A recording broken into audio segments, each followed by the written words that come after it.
about you. Bigfoot, hardly think about you. You usually are the last thing on my mind. Till some stupid late night TV show comes on and just makes me laugh. Oh no.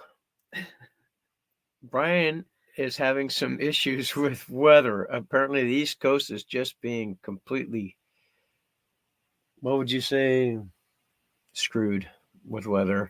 They're being completely trampled, and he is trying to come on. Gosh dang it! It was like bad luck with Brian and Chewie is what we're doing. Yeah, this is the second time. First we had COVID, so. So anyway, it's good to see you, Uncle Bones, and of course, B. Lynn, good old Donald Fuller. He's our head, not admin, but what would you say? He's our moderator. He's our head moderator, and so beware of him because you screw with us, he's going to kick you out. Anyway, so we're going to do some question and answer stuff for now. Maybe like, hey, there's my good buddy Lockbeard. Hoping to, you guys have ideas for what do you want to see me cook when any of you that watch my cooking show, and who would you like to see as guests on our show in the future? I can tell you that I have the Reverend coming on. That's Jeff Kelly. And I have a few other people as far as I'm trying to do a kids night. And if I can't do that, I'm going to split that up. So the kids night I had planned was going to be Kathy Strain and Amy Boo, and then have the kids ask them questions as a question and answer thing with children. I'm having problems lining up children though. Yeah, we have plenty of adults, but yeah, no children. So if this doesn't work out, thank you, Angel, for showing up. If this doesn't work out, I'm gonna have Kathy as an individual guest, and hopefully Amy. I've been a friend of Amy Boo's for a while, and she's quite a lovely and wonderful person involved in the Bigfoot world. I'm glad to see Lockbeard here and all you guys. I'm glad that we have some people that like to come in and all that stuff. I wish that this weather wasn't slamming the East Coast like it is, because even our good friend Joe from there's a guy. There's an idea. Guess we'll just tell bad jokes for a while. Yeah. Okay, I got one. How about this? Let's see. Okay, what do you call a deer with no eyes? No idea.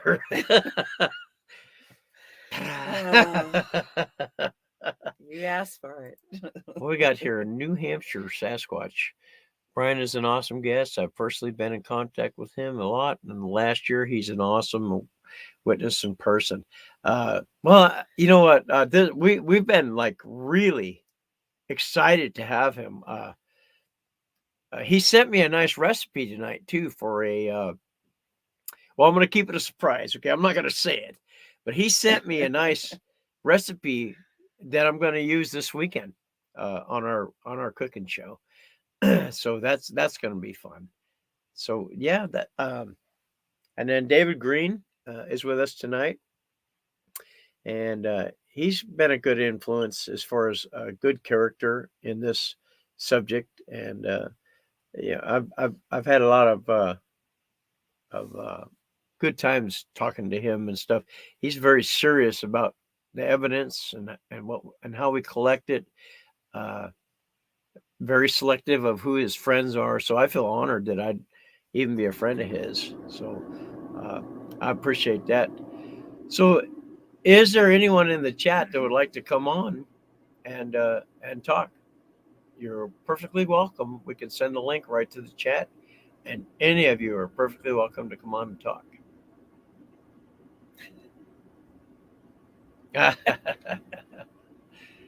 Oh hell, Dave, we'd love to have you, man. You're a pretty sensible guy.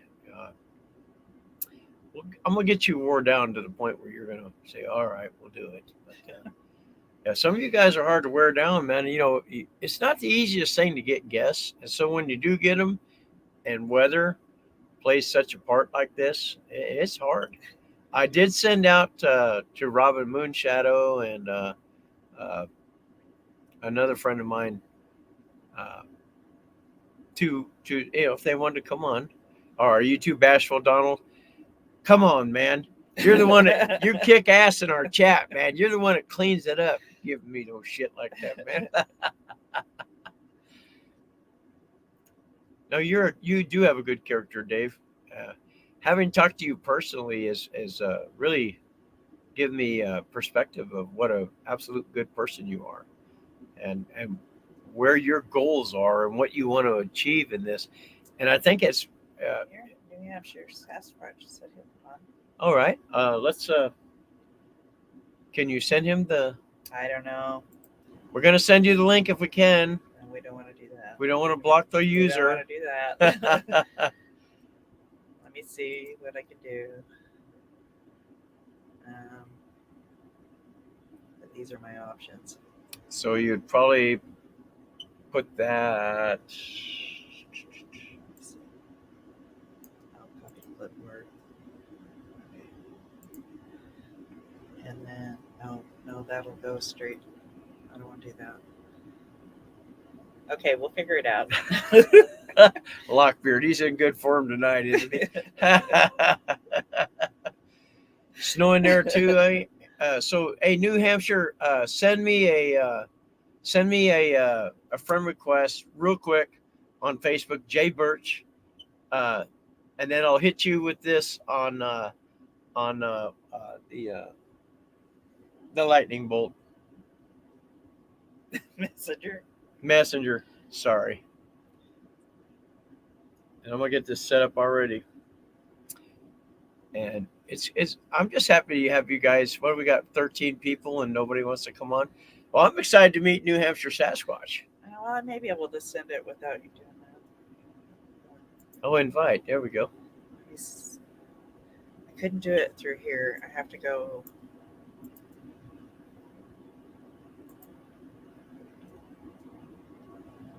We'll be back. Well, I guess they can still see. Wow.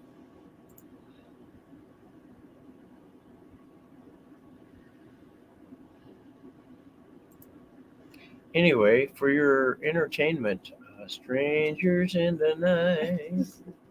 There we go, New Hampshire. There we go. Is that right? Is that New Hampshire Bigfoot Research Team? It's Sasquatch. Ah.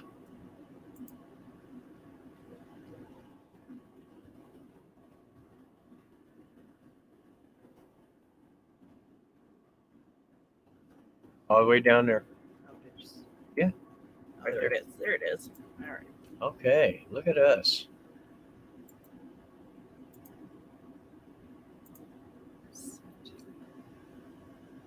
Okay. All right, we sent that. So anyway, Yep. well, we started our first show like 10 minutes in. It wasn't that long. It was like Nate's just talking away, and then we're like, I'm looking at the chat going, they're going, I think they're having problems. I don't think they're not on. They're not on, you know.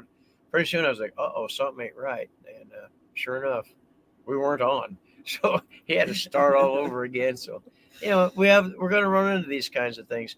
I'm going to book Chewie twice now, Brian and Chewie. They're going to have to show up 2 times now to, and I understand about weather and stuff like that. We have the same problem. Can't do anything about that. When we lose internet, we lose everything. There's no phone. There's no nothing. Yeah, it's tough right now. It's you know, we had the snow and all that destroyed my outdoor kitchen, and we're gonna get it back though. I've been having to work 10-hour days and all that stuff because we went from the COVID. I went from missing an entire week plus a day because of COVID, and then she got it COVID right after me. So paychecks were not rolling in. It was pretty tough there, but yeah, things are getting back to normal again. So it's that's not something I wish on anybody though. I swear to God. No snow here, Dave. No snow at all. We did have snow a month ago, but gosh, it's been real mild up here. Other than we had some real hard winds early in the week. Lots of rain now. So, Yeah. well, Donald, you better grow some cojones, because if you're gonna be kicking shit out of people in my chat, then I think you could talk. I think you could do it. You're all right. So where did New Hampshire Sasquatch go? Did you get the link? He said it would be a few minutes. Oh, okay. Oh, okay. Yeah, I'd love to talk about that shit. Okay, that shit. Huh? Let's see. So what does Lockbeard got to say? Let's see. Oh. Got to go up this way. Tell me more. Tell me. It's right now, right here. Okay. Bigfoot barbecue dinner conversation. Gonna add that to the live stream TV guide. Well, thank you. Uh-oh. Let's see what we got going here.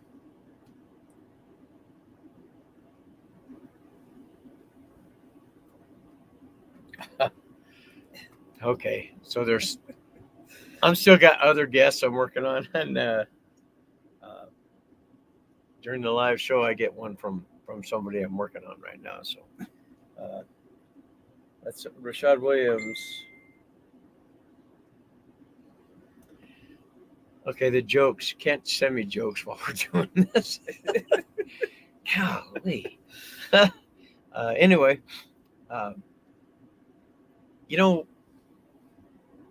with the weather we have up here and everything, I wonder if they're already down, if they've already moved down from the, or if they're moving back up. I guess is what I say. I've noticed that the elk are starting to go back up because the snow's melted up there.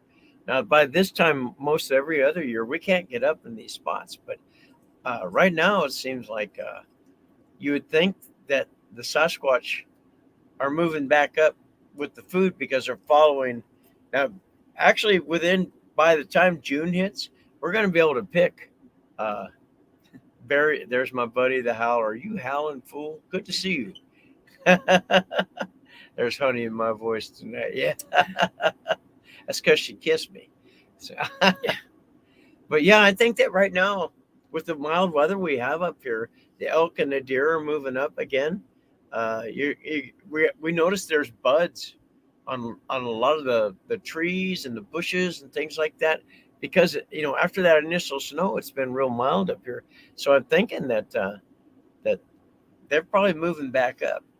But I do like to say, but by the time June hits, late June, you can pick those huckleberries. Oh my God, and they'll last all summer. So that's a real a treat there. That's for sure. And anybody have any questions? Howler. Howler's always sending me recipes. Also, he wants me to do some picanha. But I think it's a cut of meat that's right next to the tri-tip. Is it picanha or is it picanha?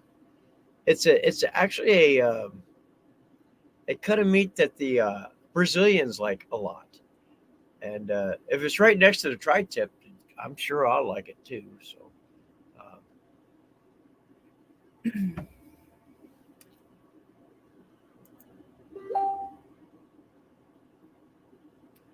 What do you do?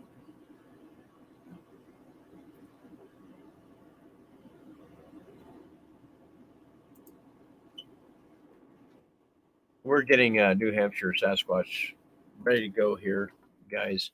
Sorry about the great professionalness in this show tonight. Hit the link on StreamYard. Just hit the link.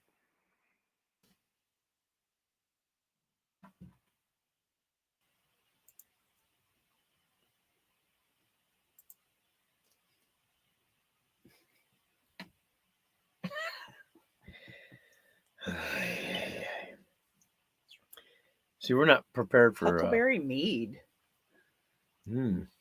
Interesting. Who said that? Dave. Oh my gosh, Dave! Really? You have gallons? You've never had huckleberries? Wow, they're really good. He said he made huckleberry mead. David Fuller said he's never had them. Oh, you're kidding me. I'm your huckleberry. It's Donald Fuller. I'll tell you what, she makes a great huckleberry cobbler. And she does it up there while we're camping too. So if Alexander comes up there with us tonight, they're doing their kickoff tonight for Small Town Monsters and a few other things. So him and Seth Breedlove and some other folks. So, we send some love over that way. We're going to actually donate because I think it's worthy, because I'm going to be meeting up with Alexander, me and her, this summer up in Mount St. Helens. So that's why I think that there's a lot of money being spent for people to skip around doing Sasquatch stuff, like the famous folks. So for me, I think you need to stick in one. You have to stick with one group, or not group, but one area that you know of, and spend that time doing that. Spend that time in that area. And that's where I think that a good amount of money, real money, so that you don't, all the shows hop around, skip around, hop around, skip around. You spend your time in one area. I would say from spring till the first snows of winter. So probably around between 4 to 6 months. It's going to take real money to do it, and that's where you're going to need donations and stuff like that. Thank you for showing up, Pine Island. But for me, I think that because we keep going back to the same area, we keep having, little things happen here and there, definitely Sasquatch related. I think that's most important. It's not about the TV shows and all that stuff. It's not about, this week where me and Cliff are going to be here or whatever. It's just, you're not going to find anything. You're going to find fans to watch you do your stupid stuff. What you do is you keep going to the same area over and over and over and over again. They begin to recognize your car or truck or whatever, and they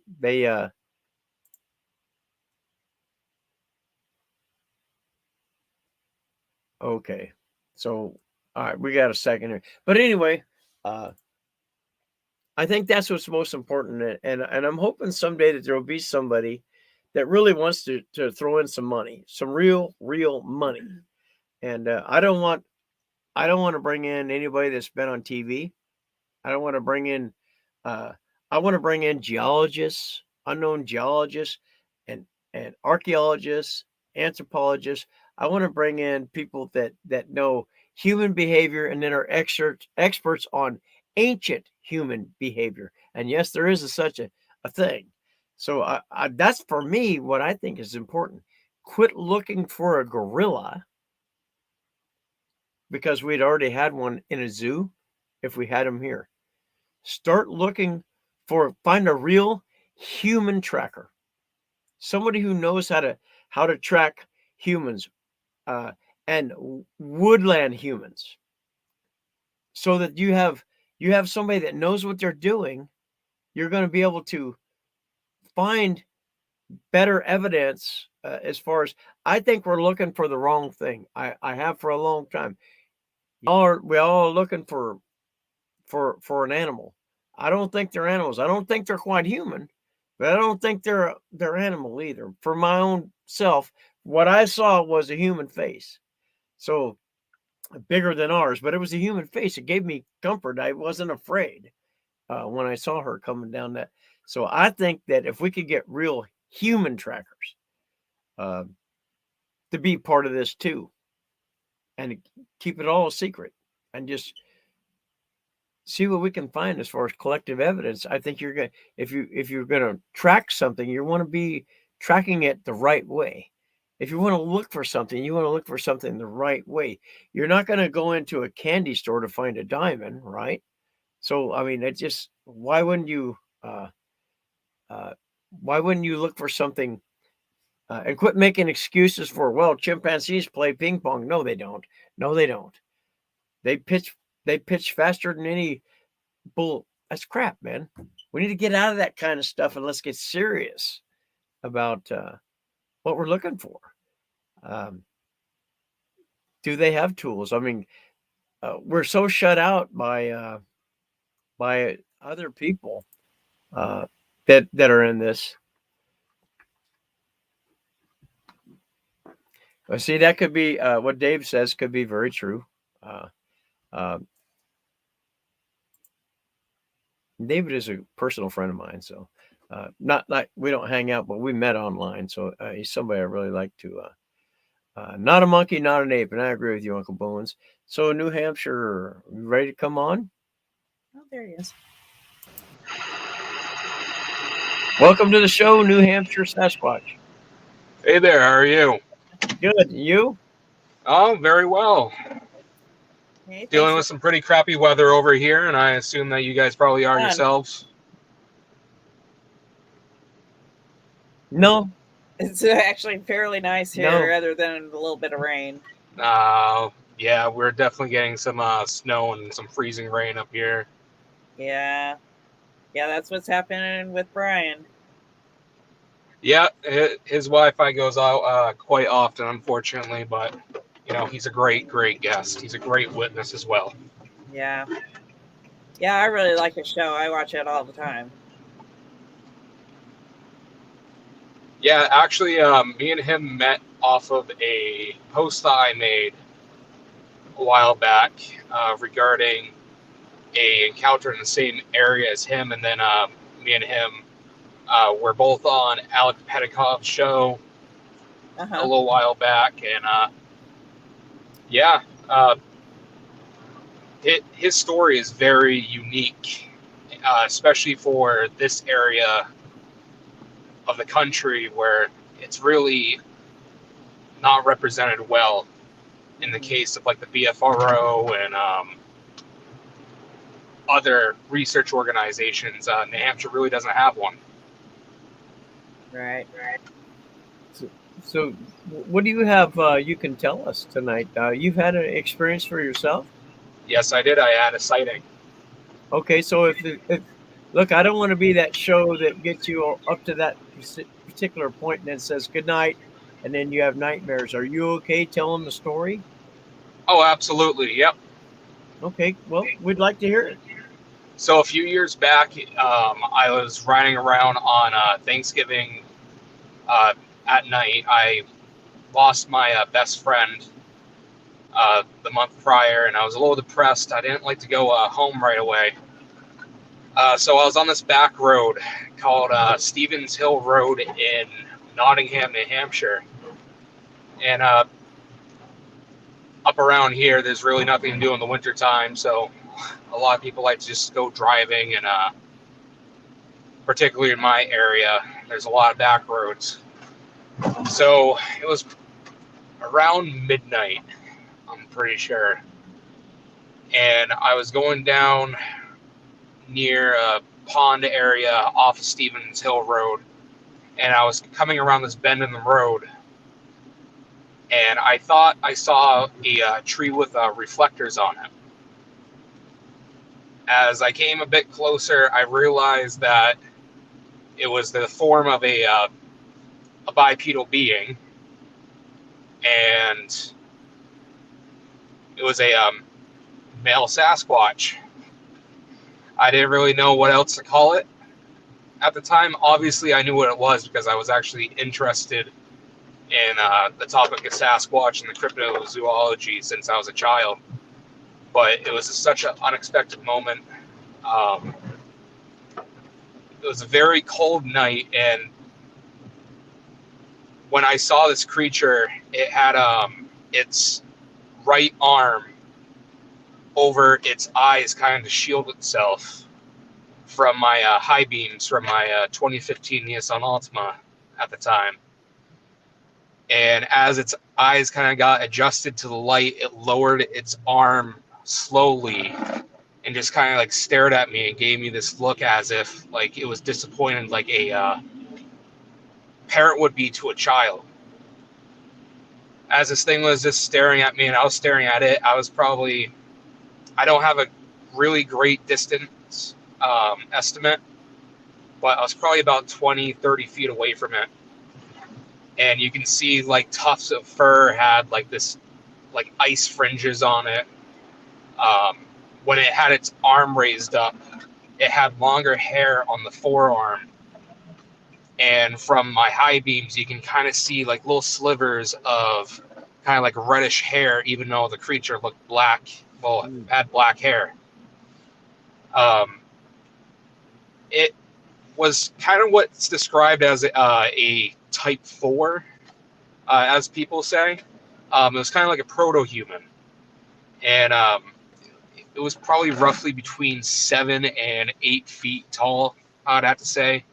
But it was built like it wasn't super like broad and massive, but this thing was definitely muscular. Like you can see like the muscle tones, especially in the legs. And the eye, like people describe it as eye glow, but what I observed as eye shine, because when it looked away at one point, the eye glow did not, well, as I say, did not stick with it. But as it looked back, it reflected right off the my high beams. And at the moment, I was just in total shock, going like, holy crap, this has finally happened. Because I never knew that I was going to see one of these creatures. I never expected to see one because, New Hampshire doesn't have a lot of reports until I found out, through my page. Basically what happened, this thing, as it was sitting there staring at me, it kind of puffed out its cheeks.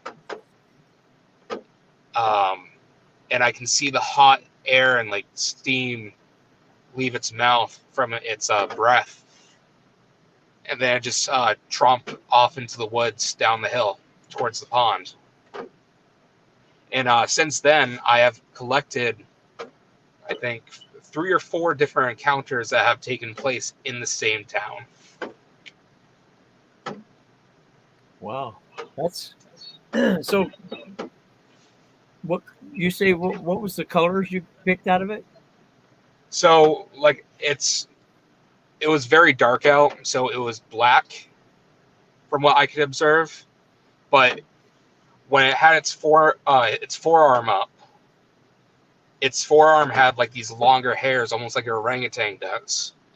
And from the light from my high beams, it kind of illuminated it into like a reddish auburn mixed with the black. Yeah. Wow. And it was definitely a male too. It was definitely a male. Yeah, I did see its genitalia. What were you doing looking down there? Well, that was at the height that my car was. Made me feel inferior, that's for sure. Oh, well, so what goes through your mind? Were you heading home? After that? Oh, No. definitely, yeah. Yeah, I definitely was heading home after that. So you were heading home, right? I was going to drive around for a little bit more, just aimlessly driving around, but yeah, definitely after that, I sped home. So while you're doing that, what's in your mind? What's going on in your mind while you're driving home? What the hell is going on in your mind? The shock that I saw one. I never thought I would see one. When I was seeing it, I was just thinking about like how massive it was, and like this is the true king of the forest. Like this makes you feel like you're not at the top of the food chain anymore. It's weird, huh? Yeah, it makes you feel inferior. But as I've, kind of gone on with time, I don't recall feeling threatened, because I know this thing could have had me, could have easily ripped off my car door, could probably flip my car over easily with my old car. What was your sleep pattern? My sleep pattern? Yeah, were you able to talk to somebody that day? I was not. Okay, so how did you deal with going to sleep with all that in your mind? I did have a little bit of difficulty sleeping. That's a good question, because I never really thought about that before. At the time, I didn't really have a really great job either, so I was having very unhealthy sleep habits, so I wasn't really falling asleep until 2 a.m. usually. But I do recall that night I was definitely up for longer. I believe I stayed up probably until about 4 o'clock that night, until I just passed out. Yeah. So It did go through my head. It kind of triggered this sort of anxiety that I still won't go camping alone till this day. right. I definitely won't go camping in a tent. And it made me stay out of the woods for a little bit. Well, look, there's nothing wrong with that. Let me tell you something. All right. So first thing that happened to me was I was not able to sleep. So to this day, I'm on sleep medication so that I can sleep. We started camping in whatever vehicle we had. And it took almost 5 years to go back to a tent. It was really, really tough. And the sad part was there was nobody to talk to about it. To find, there's just who can you talk to, because everybody wants to pick apart what you're talking about with, well, he saw an orb, well, that makes it woo, and he heard the humming, well, that's like this or that. I wanted to just find somebody to talk to but there's nobody out there. Did you find that really too, or? As in finding someone to talk to? Yeah. How did you? What was the struggle? Was there a struggle for you to? Look, I know the frustration. That's what I'm telling you is I'm on medication right now. 5 years later to go to sleep because I can't go to sleep if I don't take it. If I do fall asleep, I'll wake up in an hour and then I'm up the rest of the night. I have to take shit that'll knock me out because of this. So, it took me a while, and I talked to my girlfriend about it. I think she was the first one I actually brought it up to. And, her grandfather, who lives out in Ohio, she's from Ohio, definitely had some encounters. So she kind of understood in a way. And she's actually the one that made me, have the idea of making the page that I have now, New Hampshire Sasquatch. Well, I'm glad that you came on to rescue us, and I want you to stay with us as we welcome Brian Garvey from Brian and Chewie Go Hiking. Good to Hey, see Brian. you. Hey, NHS. I'm glad you came on. Yeah, it's finally good I got on. Yes. Yep, you saved us. Yeah.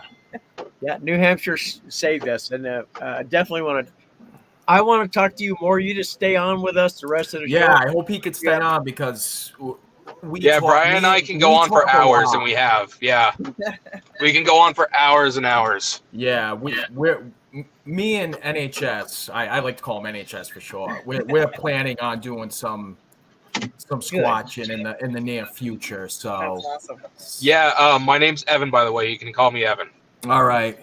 Hi, Ida. Hey, hi, Ida and Evan. Thank you so much, Evan, for giving us your name. Ida Bustamate is on right now in our chat. We got Pine Island Research, Donald Fuller, Jay Fritz, Uncle Bones too. Very happy you guys stayed with us because I knew Brian would come on. I'll tell you, you're bad luck, Brian. You're bad luck. I know. Between COVID and storms, I didn't think I'd ever get on. Yeah, we got a pretty nasty storm up here in the Northeast, that's for sure. Yeah, we're getting freezing rain right now, so it's just nasty. Same up here. God, jeez. Tell us, Brian. I've watched you talk about it on your own. Watching you and Chewie. Yeah. Tell us about what was going on that day and everything. What went down? In my 2003 encounter. Yeah. Okay. Okay. It was the summer of 2003. End of August 2003. My girlfriend at the time, we had a 5-year-old son, and we decided, let's do something special before he goes and starts his first year of school. There's a place in northern New Hampshire. It's called Storyland. It's a small amusement park. It's based for children. It's all kiddie rides, just for children. Redneck Disneyland. Yeah, it's kind of it. So I said that's a great idea. So we found a camping spot up in northern New Hampshire, in Glen, New Hampshire. And we were going to spend 2 nights, 3 days of just camping. It was our first time going up to New Hampshire. So we're like, we'll enjoy it. Never been up in the mountains. Now, what was great about the camping spot we got was it was right on the bend of this. It was a fast-flowing river. So you could rock hop across, but if you fell in, you were going for a ride down there. It was like white water. So the location was great because we were right at the bend, and it was that was like the end of the campground. Other than that, you go over that river, and it's just woods. There's nothing but woods. There's nothing. So the first night went great. Spent the whole next day at Storyland. That night, I was the last one to go to bed. So it was my girlfriend and my son. So I went to bed probably around 9:30, 10 o'clock when you had to put the fire out.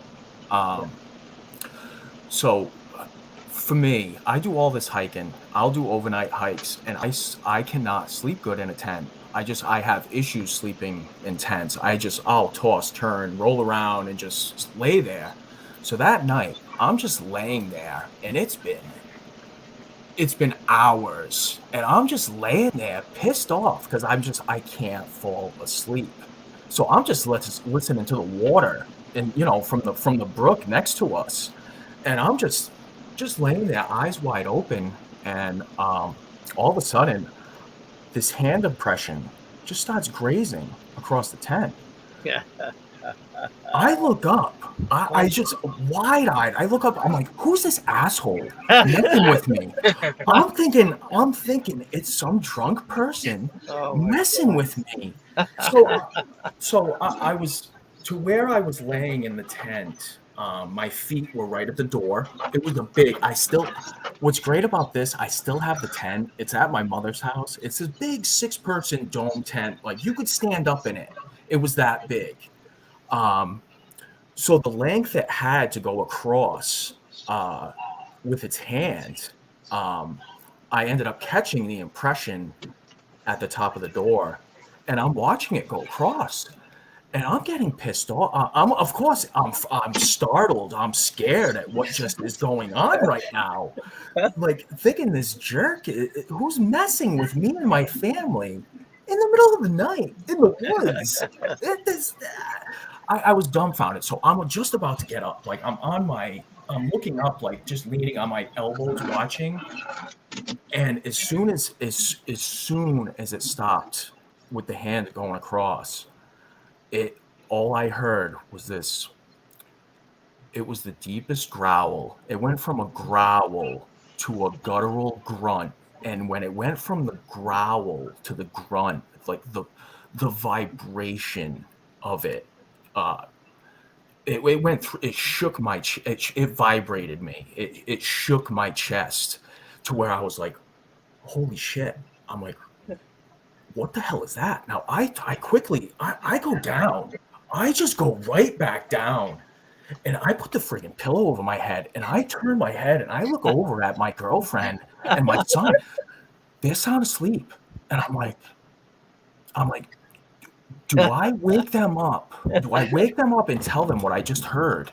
Because it wasn't loud. It was the depth. I've never heard anything that deep come from a vocal to where I didn't know. I mean, I had no idea what it was. The first thing I thought was bear. That's the first thing I thought. I'm trying to think of the biggest animal that's in New Hampshire that could make that vocal. And I'm like, it can't be a friggin' bear. A bear can't do that across a tent with hand. It doesn't have the digits to do that. It'll rip a hole through your tent. It's not going to go walking on its hind legs and go across your tent like that. And then I'm thinking anything like moose antler, what could do that? What had the intelligence to do that? Because after that grunt, after I heard that, like it was dead silent. Like you couldn't hear, there was, at night, like I'm laying there at night when I couldn't sleep and I'm listening to the crickets, I'm listening to the water. After that grunt, there was nothing, dead silent, no crickets, no nothing. I was so taken aback. I was so confused at the time, not knowing what hit me with that vibration. It was something you if it's never happened to you, how do you explain it? Like there's nothing on TV, there's nothing.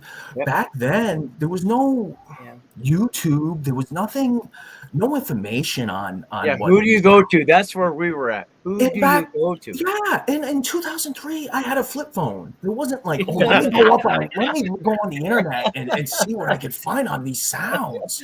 But I couldn't. I was so taken aback that I just laid there.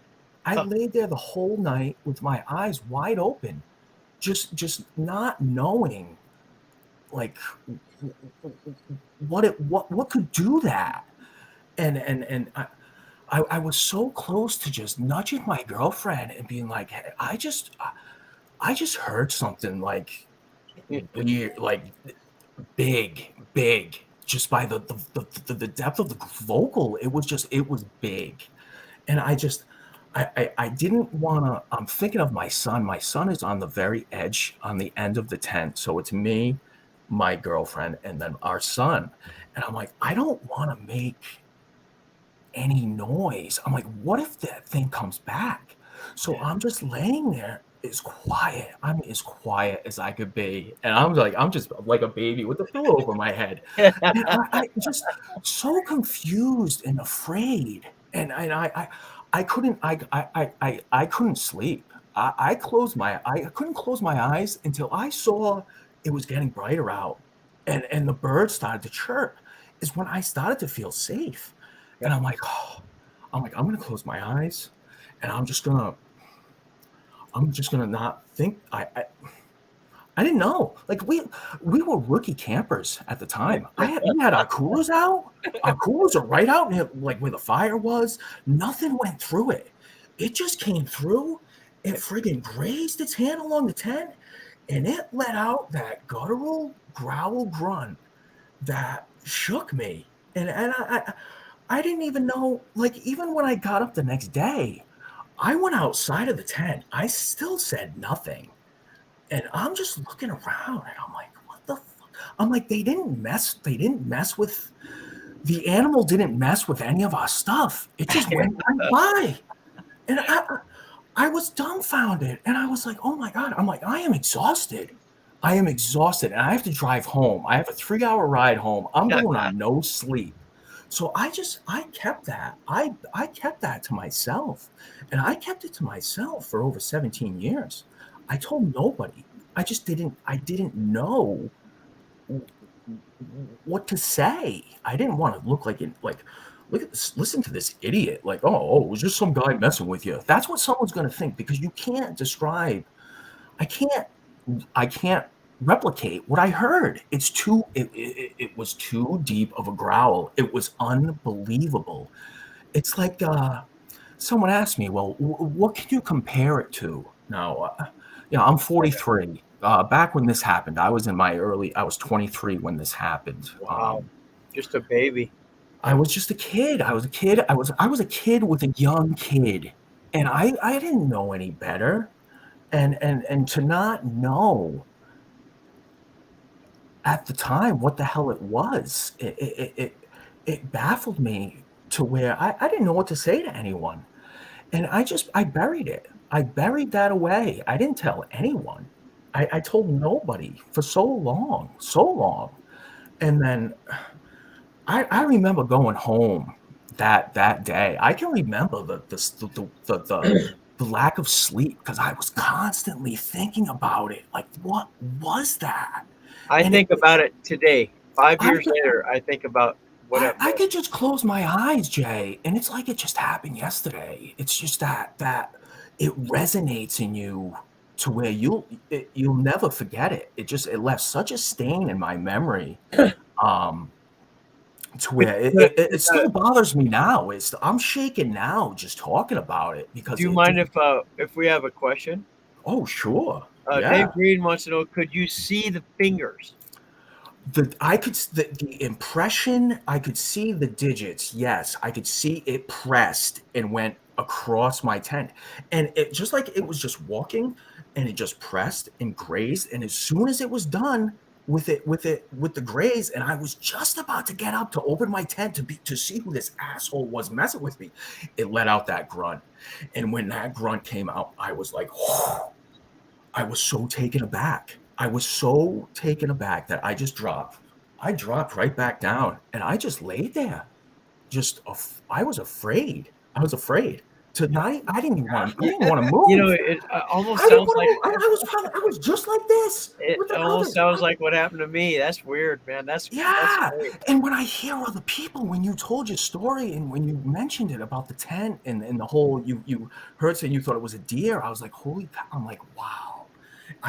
My heart starts going, and I'm like, it happens so much. What kind of a fool thinks it's a deer? Me. My wife there laying there in this little tent, and this thing just goes. Yeah. And this is like 30 years ago, and I'm just like, oh, these dang deer. Yeah. So and that's why when I thought, I'm like, it's what animal is doing this? That is that high up that can do an impression with digits. I could see the digits. Like I could see how the hand was going because it was pressing and going. It wasn't like it was just a little, it was pressing. It was aggressive. It was an aggressive graze.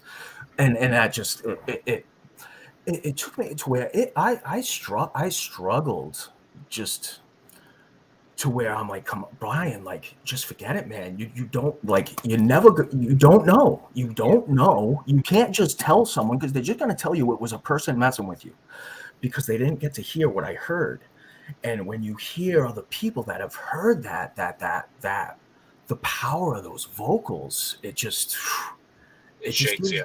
It shakes you, but for me, I just, that validation, like Evan said, like Evan has had a couple other small encounters where he's he'll go and forage for mushrooms, and he'll go off trail, and he's had a similar encounter with that low frequency, that you feel it inside you, and it's terrifying. It's terrifying. Yeah, the cat sitting on your chest type of thing. Yes, like when they're humming and they're on your chest. Yes, Yep. Yes, all right on your neck, right there. Like when that's that thing how. Let out, when that thing let out that scream, that night when I was there by myself, that's how I felt. Similarly, several years earlier, where we lived in a place called Bear Prairie up in Washougal, and I've told this a couple times, but I was laying there asleep. And something growled outside, and I heard our dogs growl, and then they all jumped on the porch.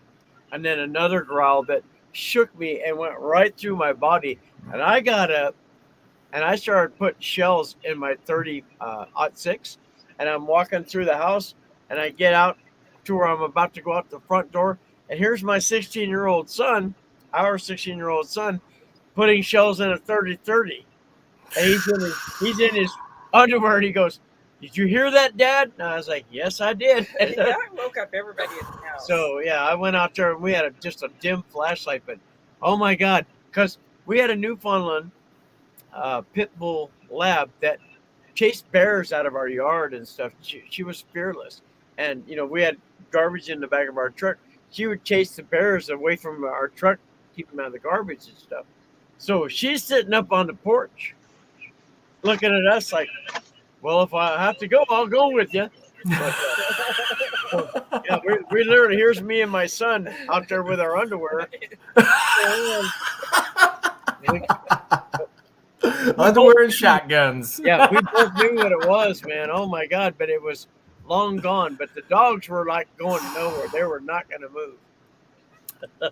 And that's the best thing. Like, I always have my dog with me on these hikes. That dog is precious. Yeah. He's the best. He's got German Shepherd in him, right? Yes, he's got German Shepherd, Alaskan Malamute. She's a mutt. Chow. He's got quite a few things in him, but they're all the good things, Well, I noticed that you've had to get control. Is it a male or a female? It's a male. Male. Yep. I've noticed you've had to get control of him a couple times when you get up on streams, fast-moving streams. And our German Shepherd, who's sleeping right over here, is the same way.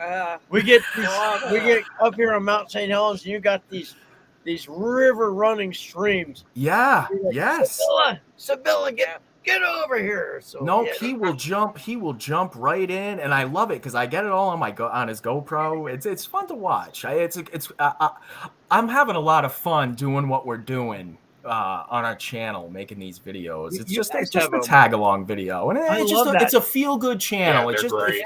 Yeah. if you like good views and you like nature and dogs, then you'll love my channel. Yep. That's all it is. That's why with of course the occasional Sasquatch stuff. we do that. We do that cooking outside thing, or we'll go up in the mountains. I love it. I love that, and it's like Leon said, like a couple months ago. He's like, I really get a kick out of. I love more than anything to just watch Jay go out and cook. With Joe from Western New York Bigfoot, he's a wonderful guy. He's one of my favorites. He is. I was on his show and we talked almost an hour first, just about cooking, before it ever got into Bigfoot. And he's one of my favorite people. I love working with him.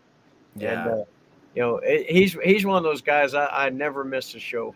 His wife, to me, is the biggest kick in the ass you ever. God, she's funny. No, I like Joe and Molly. It's fun to watch. And that's why I love these chats, because you get to meet so many people, whether they've had encounters similar, or whether it's guys, researchers, and their ideas, like with Pine Island. What is it? Island Research. Pine Island Research. Oh, I love shows like that. Just with the different ways of doing research and just trying new things is fascinating. And I'm always commenting after one of his shows. I'm like, I go on, I just say, oh man, I'm like, I love what you and Doug are doing, because I think Doug Highcheck is it's just a wealth of knowledge. And when I listen to him, I'm just like a sponge and I'm soaking it all in. I gotta thank, while we're talking about these podcasts, I gotta thank Alex Petikoff. You kidding me? Oh yeah, he's awesome. Without that, man, he's one of the nicest guys I've ever met. Down to earth. So easy to talk to. I could talk to that guy for hours. Just like Evan here. I've felt so lucky since coming out with my encounter to be able to make friends and relationships with people like Evan here and Alex, and there's such a wealth of information, and to be able to talk to those two guys, especially with what happens, in our area in the Northeast, for me, it's just it just feels good that I can finally, after 18 years, feel comfortable talking about what happened to me that night. Because without like the shows like Monster Quest in 2009, 2008 is when that came out.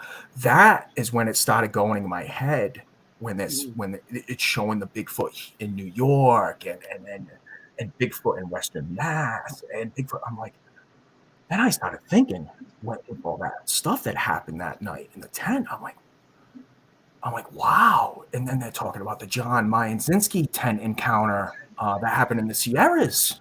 That's a great. Let's recommend to everyone. Go to Sasquatch Tracks. Yes. They have a full, almost 2-hour interview with John Mayenzinski. That's the best thing you're going to listen to. What a great interview. I don't have any problems. When there's a good podcast, I will promote it. And Micah Hanks, he does a great job. He does a real good job. And he's had Leon on and a few other people. But this, John Mayenzinski, this is everyone involved in Sasquatch needs to listen to this interview. It's extremely important, I believe. And you're right, Brian. With him being a park ranger and what all he's seen and all the stuff that John's done. Oh, what a solid interview. I mean, that was great. I listened to it twice. Yeah, I have also, and they have a new one today, and I thought, well, do I want to listen to that one or do I want to listen to John Mayenzinski again? Because you know who Grover Krantz is, right? Yes. Okay, so his great niece had a podcast. She has a podcast. And so her first year was spent talking about her uncle and great uncle. And then part of one of her podcasts was talking to John Mayenzinski. And it was very, very, very short, but it was pretty good. Her name is Laura Krantz, I believe. Laura Krantz. Okay. But I really enjoyed Micah Hanks's and the boys getting together with John Mayenzinski because you just can't get a guy like him. No, he doesn't do a lot of interviews. He doesn't. So that was awesome for them to get that guy. So yeah, much props to them. Really good show they have. I've enjoyed it. That and Sasquatch Archives is a real good show on YouTube. See, I didn't know about that. So they post this guy will go back and he'll post shows from the 60s, and the 80s, all this old material on Sasquatch and Bigfoot that is stuff you don't get to see now that's just long gone. It's all VHS stuff that he'll digitally put on so we can watch it on YouTube. So you got to really check out Sasquatch Archives. He's got some great interviews with Patterson back in the day. It's all redone. Oh, really, really good stuff. Especially if you like getting all that information. Like for me, I'm an information nut when it comes to that kind of stuff. I want to get as much information as I can to just compare on what's happened to me out while I'm hiking or what happened to me that night. That's why I think these podcasts are awesome. And going back to Alex Petikoff, he was the one that introduced. After I came out with my encounter on my channel, it's something I had to come out and I for holding it in for 17 and a half years, and after listening to like I said, Monster Quest, and then what I liked about the Finding Bigfoot show was all the places they went and not how they did their investigations. It was the people. It was the people that told their encounters. It was the town hall meetings. And when they went to New Hampshire and did one in one of their last seasons at the wash over at in northern New Hampshire, I'm like, I gotta watch this. I'm like, because that's still. I was supposed to go to one of those. Yeah, it's that's still in my head of what happened to me back in 2003. I'm like, I gotta watch this. I'm like, I gotta see what they say about New Hampshire, because still then, I didn't know back then that there was Sasquatch in the Northeast. You always think when you see that film of the Patterson film, you think Pacific Northwest.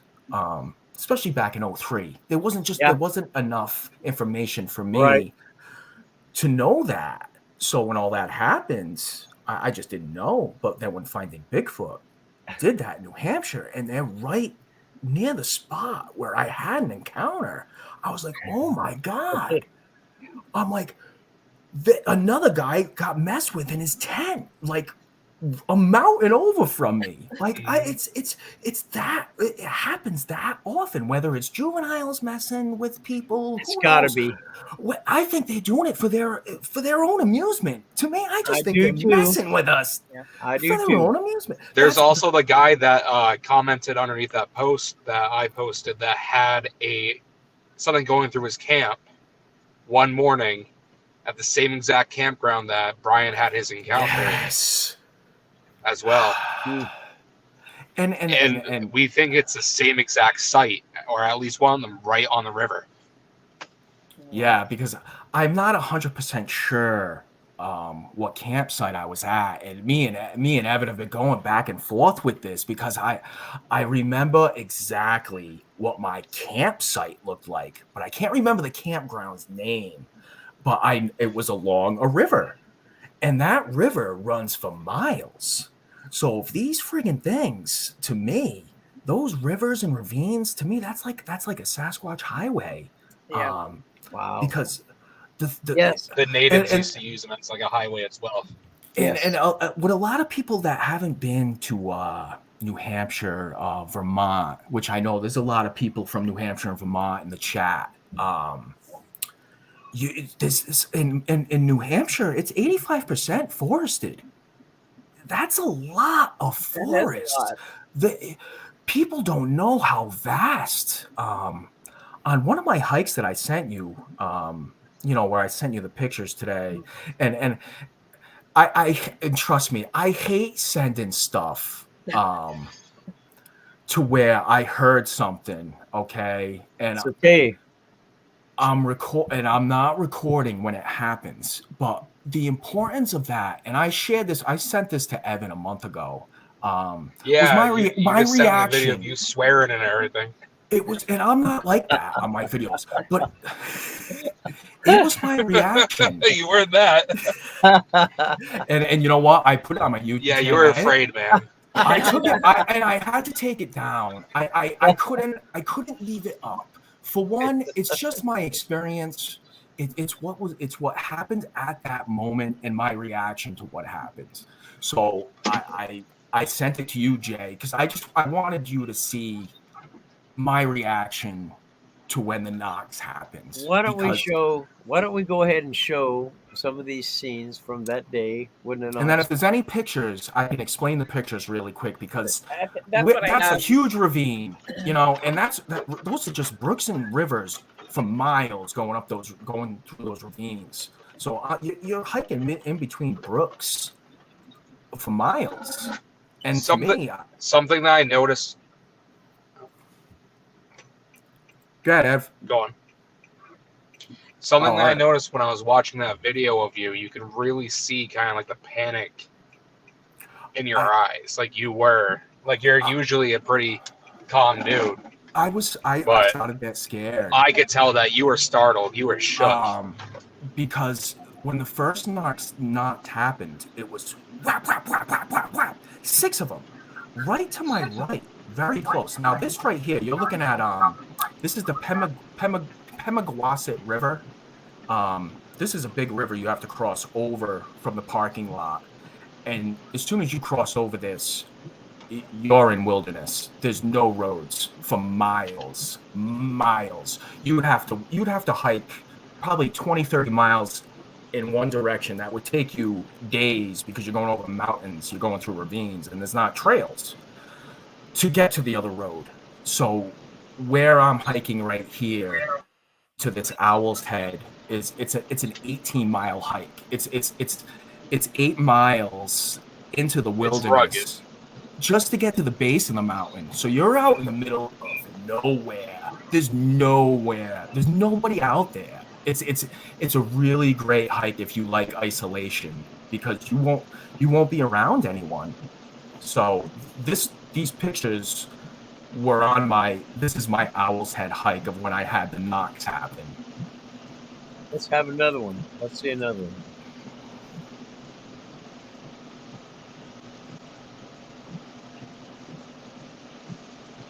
I sent quite a few. Yeah, this is Black Pond. There's you see Chewie right there on the side. Now Black Pond, like when I just crossed over that bridge, it's about a 4-mile hike to Black Pond from where I was crossing over that bridge into the wilderness. So you're far off, and to get to the Black Pond, you're going off a main trail, and they call it a Bushback Trail. It's a trail that's not used a lot. It's only used if you want to go to this Black Pond and you want to take I took this trail because this Owl's Head hike was 18.2 miles, and this bushwhack was saving me like 0.2. So it was 0.4 miles there and back. That's almost half a mile. I'm saving a little bit of time. So I decided, okay, I'll check out Black Pond. I'll take a break with the dog, and then we'll reconnect back onto Lincoln Brook Trail. So I was going to take Franconia Brook Trail up instead of this route, but I wanted to take this route for the shortcut. That's Chewie, right? That's the That's back. That's Chewie's. That's the back of Chewie wanting to go into the pond. And he's a swimming fool, right? He's a swimming fool. He's a horse. He won't swim. He'll run.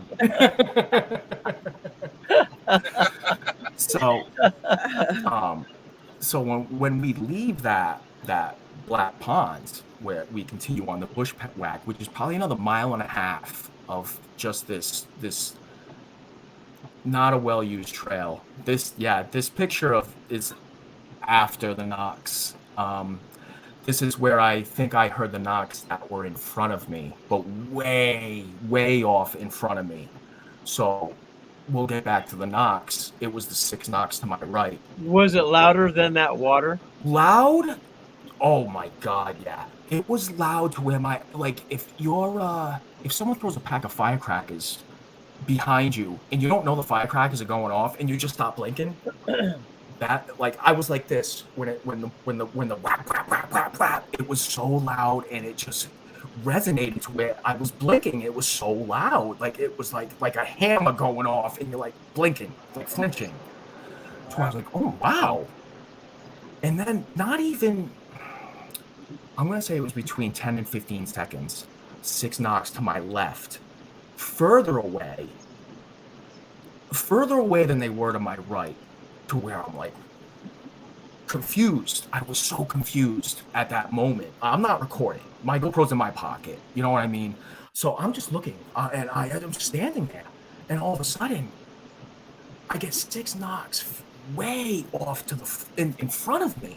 So in a triangular fashion, 6, 6, 6, to where I put my GoPro, and I take the cover off, and I just start recording, and I just go. As soon as it starts, I'm just like, holy shit. And I'm just standing there waiting. And I'm getting knocks in 3 different directions. Now, at first, I'm thinking woodpecker, okay? When I heard the pap, pap, pap, pap, pap, pap, pap, wicked loud and fast, I'm like, that is a woodpecker on steroids. But then, I'm here, but then when I get the 6 to the left, I'm like, exact same number of knocks to where when that happened, I'm starting to wonder. And it's happening so fast. You know what I mean? This is seconds. Yep. And then when it happened to the front of me, and that's when I brought the recorder up. And that's when I started recording myself. And I sent you a 9-minute video of just explaining what was going on at the time, since I didn't get those knocks on. So I'm just looking around. I'm like, oh my God. I'm hearing knocks in 3 different directions. I'm saying this to GoPro. I'm trying to just whatever's going on. I'm just gonna go with it, and I'm just saying what's happening and what's going through my mind, and just the fear started to come over me to where I latched up the dog. I went and latched because he is looking in the direction to the right where the knocks were loaded. He's looking over there, and I'm like, I don't want anything happening to my dog. Evans told me a pretty bad encounter from up in New Hampshire that happened to a dog, and it resonates in me. And it just, I don't want anything bad happening to my dog. Oh, there's the other one too. So can There's I a tell couple. You, do you know who Steve Coles is? Yes. Okay. Yeah, Squatch Detective. Yes. Yes. He told me, because I'm sure everybody's heard what I've talked about in the past, that our coon dogs had encountered a Sasquatch. And they were perfectly fine, and the Sasquatch was fine. There was no aggression either way. And Steve Coles told me that his philosophy on this is that the hounds are safe because their ears are down like this. They're not like wolves or coyotes, German shepherds or huskies. That are aggressive with ears sticking up.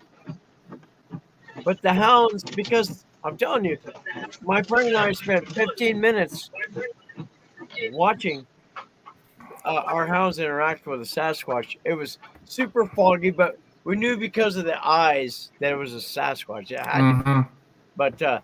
But yeah, Steve Coles, I never even thought of that in my life ever. But I think he's right.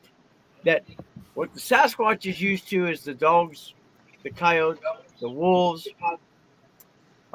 You come into your yard to find something to eat. There's a German Shepherd or a Husky or whatever with ears that go up.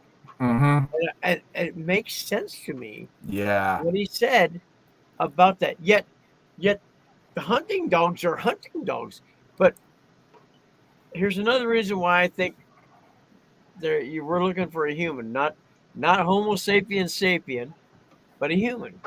Is coon dogs, hunting dogs, they don't bark at human beings.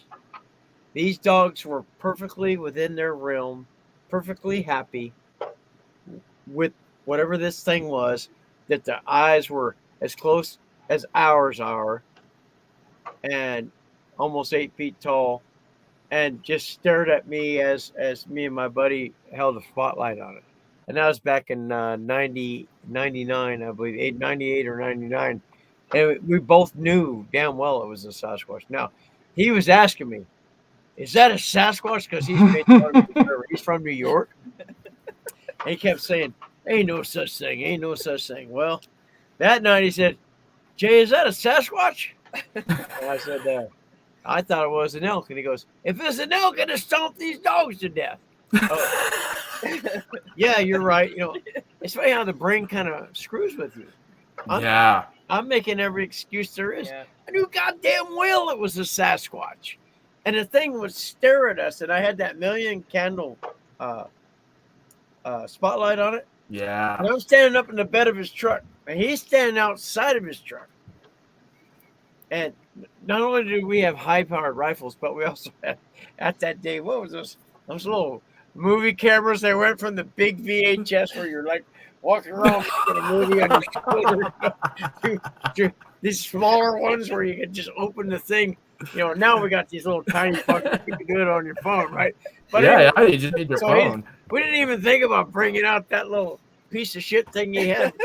The newest, where your tape is that big, and then you had to buy this stupid thing from the store that the size of a videotape. To convert it. Put that inside the middle of it, and pop it in your VCR.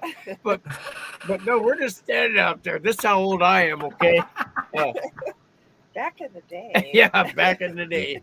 So yeah, we're watching this thing for easily 15 to 20 minutes, and all it did was we had glow sticks on the dogs, so on their collars. The fog was so thick, it's unbelievable. I go through this here living in Cougar. I have to put my low beams on and just creep to work some nights, but those burnt orange eyes that were too close together. I said, it's an elk. He goes, it's not an elk because the eyes are too close together, Jay. Are you stupid? I mean, he's from New York. He's all mouthy and shit. Oh, yeah. We're good friends. And I was like, well, maybe it's a deer. There ain't no deer out here that's 8 feet tall. So he says, it's got to be a Sasquatch. And I'm just keeping this on there. And the only thing was, the thing stayed looking at us, but one of the dogs got up on it, and you could see it got up on it like you would a human being. Got up like that, and that caused that glow stick we had on him to hang down. And I was like, oh shit.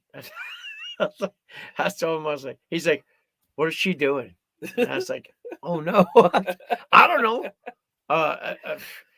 Obviously it had gone, and that's the only time that thing, 2 times it looked down at the dogs and then kept its focus on us. And Wow. then it just walked away and we couldn't find it. We just What was your heart pounding out of your chest, or what were you feeling at that time? I don't know. I would have been frozen solid in fear. I wouldn't know what to do. we had so many different guns and stuff in the truck. Yeah, and that's the thing with me. On all my hikes, I don't carry. Like, I don't Oh, carry a I- weapon. And I know people look at me like Alex, like Petikoff looks at me like, you should carry something, man. Even just not even just because of animals, but because of other crazy people out there. You should I'm have more something. worried about the people out there. Yeah, and that's another reason why I like my dog's very protective. Oh yes. But I gotta say, after those 6 knocks, I'm on my phone after that, and I have no service. I'm trying to text Alex like right away. I'm trying to tell him what's happening at the moment because I know he lives like an hour and a half away. I'm like, oh my God. I'm like, I have to get in touch with him and let him know what's going on. So after I stopped recording after those 6 knocks and I started to walk out of the area, and I'm on my phone trying to instant message him. And when I'm instant messaging him, 3 knocks to my right again, loud. And I'm like, oh my God. And then it happened again to my left, 3 knocks.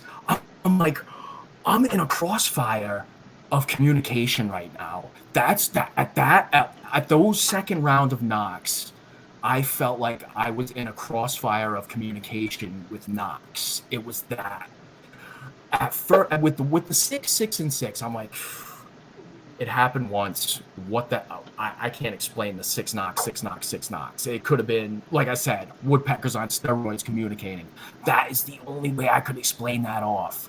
To where I'm starting to hike again, and then it does the half of that. It does 3 knocks, and then 3, and then 3 to the front of me again, and I'm like, oh my God!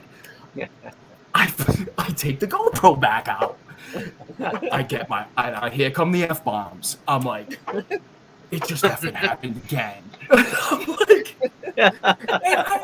I'm like, I don't want to be one of those people that are just gonna put shit out. Like, look at this guy putting shit out that he's hearing shit. You know, Yeah. I want to share it with people that know me. I want to share it with people like Evan and Alex. People that know I'm not a bullshitter. Like, I'm not making this shit up. Like, it's happening right now. And when that happened, I didn't know what to do. I even in my video, I'm like, spur of the moment, I wanted to know what the knocks were. So the knocks to my right, I'm like, I'm going toward the knocks. So I stopped walking back down the path, and in my head, I'm like, what are you gonna do, man? I'm 5 miles out. I looked at my how many steps I was into the hike. I'm 10,400 steps away from my vehicle. Like, I am hours away. I am 4.5 miles away from anyone, from a road. You know what I mean? So I'm like, just go. Just keep going. So I just kept hiking. I got to where I got back to that Franconia Brook, Lincoln Brook intersection, to where I got back onto the main trail, and I collected myself and I started recording again, and I just had to say like what happened. And then I'm like, oh my God, I'm like, I gotta call my buddy. I gotta tell him the shit just happened. And it was Alex. So I was calling. And as soon as I got up to the peak of Owl's Head, it's the only place I got service. So it was an hour, over an hour after everything happened, and my text finally went through to Alex, and he's like, "Oh my God, what?" And I said, "Alex, I gotta talk to you, man." I'm like, it was like this long of a text. I'm on top of the mountain, just everything that happened, and he's like, "You gotta come on my show." And he's like, instead of just texting me all this stuff, Brian, he's like, just come on my show and share your story. I was like, all right. And that's when I got into the podcast, because I wasn't up. I didn't listen to the podcast up until Alex mentioning that, and I was like, oh my God, I'm like, all this information out there, like all these different podcasts with you guys, with, like I said, with Joe and the New York Bigfoot, and just everyone, there's just so many people out there that have had experiences and that have this should I say open forum for in the chat for people just to be able to talk with other people. For me, it's like a breath of fresh air. It's like this. We're trying to accomplish something that no one else has done, no other network has done, and that is several of us are trying to keep an open chat to, without people messing with you, of course. Yeah, of course. That kind of thing. I mean, I've had to pick. Nothing hurts worse than thinking you've got a friend and they come on and mess with your chat. People have a hard time talking about this. They do. I had a hard time. Yeah. You had a hard time to start with. So when we get a chance to talk to people about this, we don't need trolls that are supposed to be disguised as our friends to come in and disrupt your chat. We just don't need it. And I will kick anybody and everybody out that does that. We need a safe place to talk about this stuff. Mostly what you're talking about tonight, Brian, also with her and I, we heard not like drumming or anything, but we heard tapping. It was tapping, and it wasn't like a when a. It wasn't the wood. Yeah, no, it's literally. It was no, it's like someone's just getting your attention. Coming from all directions. Yeah, they're messing with you. It's that's what it's like. Wait a minute, because like you said, it was in front of us, then it was beside us, and then it was behind us, and I was just like, they're talking. They're literally.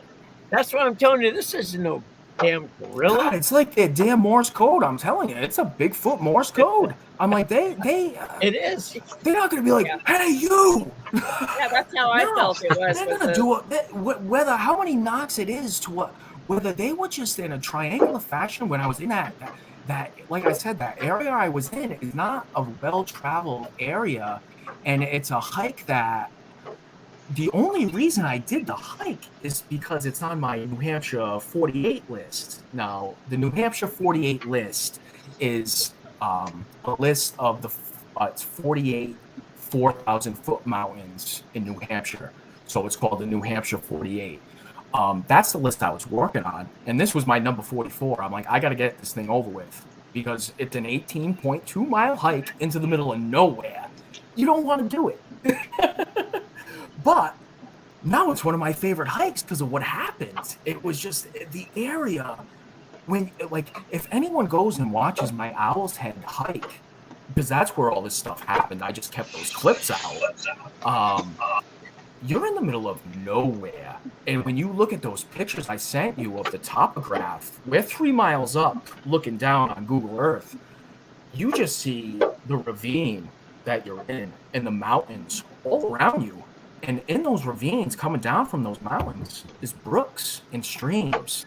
And it's just the habitation for those Sasquatch, to use the brooks and the streams, it helps hide noise. You know, they call them babbling brooks, and I think they call them babbling brooks for a reason. I mean, you can't hear anything. Oh, you can't hear footsteps when you're walking beside that brook or on that brook or crossing that brook. It is very loud to where you can mask your noise to where you can't hear them. You can't hear footsteps when you're near that brook. It's so loud. I've had a moose come up on me probably about 15 feet away, and I didn't even know the hell it was there. Like I didn't hear Yes. any of the branches move. I didn't hear the hooves coming down. Yeah, Evan. I know Evan. These things are loud, especially And- out here, and you get like up into like the alpine zone, and like there's no room to move. Like you have thickets and thickets of trees and briars and brambles, all that. You see what Dave Green says, and that is the indigenous stories say they do like play tricks on you. Wow. Especially with sticks, which is why the Dave, local tribes here call them stick Indians. Wow. Dave's a great wealth of knowledge. I'm telling you, Wow, man. Dave, that's awesome. Thank you for posting that. I feel lucky to know him. Yeah. Brian, you ever heard whistles or mouth clucks or pops that sounded suspicious? No. Just those knocks, and when that happened, and of course, since my encounter, anyone who's had an encounter that goes back into the woods, your head's on a friggin' swivel. You are so you are so in tune to what's going on around you that I think the normal person who hasn't had an encounter and something weird happens, they're just gonna blow it off. They're not gonna think about it, especially if they haven't gone into this rabbit hole. That's right. You're right.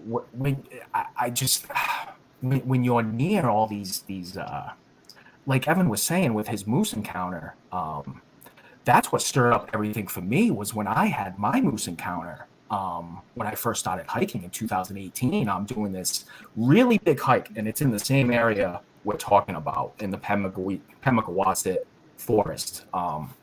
There's this hike called the Pemi Loop. It's a 32.8 mile hike. Obviously it takes a couple days, but you're doing 14 mountain peaks in a big circle. Reason why they call it the Pemi Loop. You're going around the whole Pemagawasset National Forest.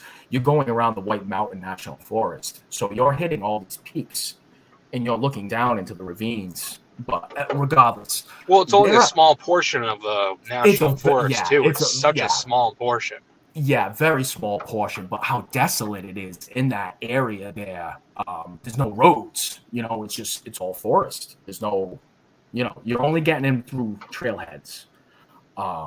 So we're about, I was 5 miles into my hike, and we are just on this one path, Franconia Brook Trail, another brook trail. And in the summer in New Hampshire, when you're in the peak summer in New Hampshire, you try to look 3 to 5 yards in, it's so thick, you can't see anything. So when people are saying, how can something that big stay hidden or not be able to find it, go take a walk in the forest. Go take a walk deep into the forest, look off a trail, off a thick forested trail, and let me see how far you can see in. It's not far. So I'm 5 miles into this hike with my dog, and it's my first time GoProing. It's my first video, and we're going. And as we're walking up this trail, right as I'm going 9 feet up, a branch shakes as we're walking by. I turn right around. I pull a 180 and I walk back 20, 30 yards. And I'm like, what the hell was that? Yeah. So I got the dog on the leash, and you're able to hold Chewie on a leash. There's one thing about my dog, and you'll get it right here. Anything near, like a size of a deer and lower, he is going to chase that thing. He will just bolt. There is no listening. There is no recall. He just goes. So I know anything a deer and lower, he's on the chase. It could be a freaking chipmunk. He is freaking going after it. And it's funny. Did you tell him about the chipmunk situation? I haven't gotten to that yet. Yeah, that's scary. That's a scary. But that's really my scary. hike. That was my hike a week after the Owl's Head hike. But I'll just jump into this moose encounter thing. Yeah. So as we're going on this trail and that branch shakes, first thing in my mind, everything from 2003 just flushes right over me, and my heart is is pounding. And I'm just thinking about my tent encounter because I'm in New Hampshire. I've watched Monster Quest. I've watched the Finding Bigfoot New Hampshire. I'm like, oh my God, I'm gonna see it. I'm gonna see it. I'm gonna see what was messing with me finally. So I have GoPro out like this, and I'm just waiting, and I have it dead set on the branch. and my GoPro, there's different settings on a GoPro, and it was an older GoPro. You have Super View. Super View, you get more in your shot, but everything is further away. I had it on freaking Super View. So I'm just there waiting. I was waiting for 3 minutes, and all of a sudden, the moose comes out onto the trail. And it was so big. I could have ducked under with my pack and walked under its belly. It was that big. But the point of my story is I was walking right by that friggin' thing. It's I saw concealed. the branch shake where it was eating the vegetation. I couldn't even see it. It was 3 yards deep. You can't, I had no clue. And for that to Joe's right. Joe's right. Big doesn't doesn't mean you can't hide in the forest. Look, absolutely. I know one thing for certain, that in New Jersey, they have black bears that are upwards of 600 to 800 pounds, which is unprecedented any place else in the United States. Grizzly bears are usually in that smallest size, and these things manage to stay out of your sight. They manage to stay out of your view. So New York is even though there's only a population of I think 6,000 black bears or something like. When they get prints, these things are huge. Yeah, I've seen a black bear, and now obviously I've seen a moose up close. But the reaction of my dog when the moose made it out onto the trail, he was scared shit. He didn't want to move. He didn't want to move. Now I'm scared because I'm like, I'm not moving. I still have my GoPro, but I'm not moving. And I'm like, if I move, I'm like, is this thing a freaking charge me? Like, I don't know enough about moose and the rut and what time is the rut and when are they gonna be aggressive. So I'm just standing there, and it just eating the vegetation, and its ass is out on the trail, and I'm just sitting there waiting. And as soon as they got off the trail a little bit, after a few minutes, I had to pull the dog. He didn't want nothing to do with that big moose. He was that scared. He was more scared than me. So I had to grab him by the harness. I had to drag him. So I'm dragging him as I'm going by, and I'm trying to film the moose as I'm dragging the dog, and it didn't work. I was such a bad recorder back then because I was a rookie. I'm so much better now. I look at some of my old videos from 2018, and I look at them now, and I'm like, oh my God. I'm like, you're going to get dizzy watching this because I'm shaking all over the place. But the way my dog reacted to that, he was scared. He was scared. But that encounter just stirred everything back up from that night in the tent. That feeling of fear, that not knowing. And when that all came back up after, my God, it's been, when that happened in 2018, you're talking, it was 15 years later. It just stirred up that encounter, that tent encounter. Where I'm like, look, I gotta stop getting information about stuff in New Hampshire. I gotta find out what's going on. I need answers to what happened to me, not just with the Knox, but that night in that tent. I need that confirmation. Do you know what I mean? Like, yes. It's great to hear when other people have something similar happen to you, and you get to talk to that person. It feels so good. Like, I've gotten to talk to Evan, which if he wants to talk about what happened to him with the vibrations, he had the same thing happened with Doug Hychek. Alex Petikoff had him on. It was the first podcast I ever watched, and it was him having Doug Hychek on. And I had so many questions on that. I was just throwing so many questions out in that live chat because I was new to it. And I wanted to get my information out there to see if anyone else has felt that or had that encounter. And Doug said he started talking about what happened in New York with a guy he works with, Greg. I don't know his last name. Greg, he was on the Monster Quest. Greg something.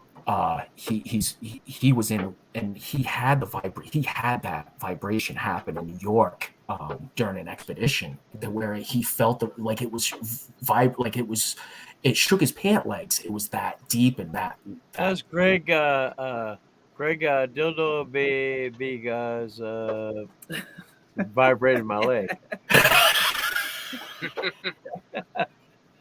Sorry, My bad. Can't take him anywhere. It was his name was Greg, but he had that similar encounter where he heard a vocal. It was so deep that it vibrated his pant legs. When he said that, I instant messaged Doug and I said, Mr. Highcheck, I said, I need to thank you for that information that you just said on Alex's show, because I've had the same thing happen with that feeling of vibrations through the chest from the vocals. And he is one of the nicest guys I have ever met, Doug Highcheck. He's a good guy. I couldn't believe, I'm just a regular Joe Blow. I'm a nobody. And for me to just instant message him to thank him, and for him to just get right back to me and just say, information is key and all this. And I told him how much I appreciated that. And now I'm into the podcast world, just soaking up the information and just loving the shows and loving your show last week. That was a great show. With the big fur, I forgot, I can't remember his name right now. Ken Walker. Ken Walker. There you go. He's a trip. He's a good guy. You think he's amazing? You wait till I bring the Reverend Kelly on next week. I love Jeff Kelly. Man. No, I've seen him. He's the beard. He's got the beard, right? Hell yeah! I've seen him. I've seen him. So much pot during this show, you'll just forget all about it. So.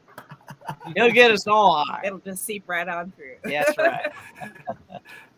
So it's been great since I came on my encounter. I got to Evan reached out to me when he heard about my feeling in the chest, saying he had a similar encounter, and since then, me and Evan have been talking on and off for the past year about encounters that are happening, certain locations we want to go and research. We definitely want to go back to where I had those knocks happen. That area is just it's such a it's something out over there. And literally right up the river, I found a potential juvenile track. Nice. Earlier this, I believe it was early March. And Evan's great. He puts all his New Hampshire Sasquatch stuff is on Instagram. He has an Instagram account, and that's where he posts all of his encounter stories from witnesses that call him up. And what's great about Evan is he'll talk to the person. They can remain anonymous. They tell him the location. So what's great about him is he'll go on Google Earth, and he'll put where the location was and describe what happened in the encounter. It's really cool. To me, I think it's great when someone's telling their encounter and you get to see where they were. Yeah. Another reason why I made that video with my reaction to the knocks and the Owl's Head video, I wanted people to see where I was. The location was just prime location out in the middle of nowhere with those brooks, and I'm just blessed that I got to meet people like you and Evan and Alex Petikoff. It's just a great group, and the circle you guys have with Hairy Man, Hoaxes and Hoodwinks, Squatch Talk. I love Pat. Squatch Talk's great. Just that circle you guys have of the shows every night. It's just, I love it. It's a beautiful community for the most part. And that's it. And that's something that I was looking for so long, because I had no one to talk to, because it's, as Evan knows, it's very taboo here in the Northeast, talking about Plus, this. we have a really difficult. I mean, it's very difficult for like reaching out with like the BFRO and that type of stuff. In this part, yeah, certainly it is. Yeah, and we've talked about that. There are you can't go on that BFRO website and look and be like, that's it for Or the counters. certain other investigators. Well, you guys are new to as far as I believe that they're everywhere. I don't believe that they live in Florida. I don't believe they live in Georgia. I don't believe that they live in any of those hot ass states. Okay? I do believe they pass through. I do believe they breed. I do believe that same as human beings, what do? We go to Florida. Let's get some heat. Yeah. We for go vacation. to Texas or whatever for vacations or whatever. We'll head back up here to Washington State or whatever. But I don't believe that there's a sustainable population in Florida. My own personal belief, no. No in Georgia. No I think when you start getting to Kentucky is where I start believing that it can happen. I was stationed in Kentucky as a young man in the Army, and that's just about as close as you're going to get to the Pacific Northwest as there is. I do believe where you guys are from, absolutely, got to be some. What the fuck are you doing, New Hampshire Sasquatch? It's like he's in his car. He's got to be in his car. Damn. Yeah, I'm pumping gas. Oh, I got a hooker. He's We got a hooker. I was just unzipping my pants. Okay. He's driving in the back roads looking. There'll be none of that. Yeah, I think I'm about to be hassled by a bum too. So. Oh not even God, joking. yeah, I we've have talked some about that. It's getting bad. Yeah. It's really sad. Up in the Northeast. Up in the Northeast right now, there's a lot of homeless people happening right now. It's That's a pretty lot, bad, I especially guess. with all the storms we've been You gotta having. be here in the Northwest, Pacific Northwest. It's awful. It's so horrible. But after that, obviously after that moose encounter and talking to that and getting into all this, I've obviously talked to Alex and grown a good friendship with him, and Evan also has a good friendship with Alex. So it's nice for us three to kind of we all know how busy Alex is with his small town Alex is a very monsters busy and guy. on the He's very, trail. very knowledgeable. He's a guy you'll text, and 2 days later he'll answer. He's that busy. It's just what's great about that is we're going to be planning a trip in the summer to go to Maine for a few days and do some squatching. So that'll be fun. Awesome. He's coming here. He's coming here to Mount St. Helens, and he's going to do a thing with Mark Russell on the okay, Ape Canyon. On the Ape Canyon thing, and he's going to stop in here, and I'll be able to visit with him also because I'm on this side of Mount St. Helens, and so you're gonna have so much fun. Oh my God, I can't wait, and I'm hoping to have Brent Dill up there with me. And yeah, I like Brent. Brent's a good guy. And Brent's my favorite. Oh my God, I like Brent. If somebody's gonna find Sasquatch, it's gonna be him, boy. Yeah, I like Brent. He's a good dude, straight up. We're gonna have him.